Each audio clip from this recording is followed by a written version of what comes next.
నడిపిస్తాడు, అంచెలంచెలుగా దీవిస్తాడు, గొప్ప గొప్ప జీవితాన్ని నీకు ఇస్తాడు.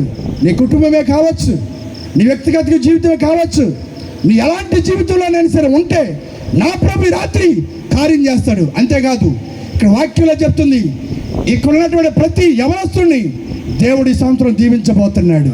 హల్లెలూయా. ప్రతి యవనస్తుడు దీవించబోతున్నాడు. నా కొడుక్కి ఏమైంది, నా కొడుకు పనికిరాడన్నటువంటి సమస్యను మర్చిపో, నా బిడ్డ పనికిరాడన్న సంగతి మర్చిపో. దేవుడు పట్టుకున్నాడు ఆయన్ని, దేవుడు ఆయన కాడి మీద ఆయన మీద మోపాడు కాబట్టి నిష్ప్రయోజకుడు అవడు.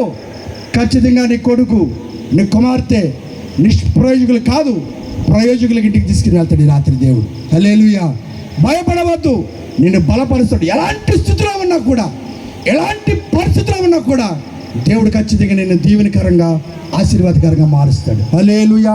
ఒక్క నిమిషం నిలబడండి, ఒక్క నిమిషం.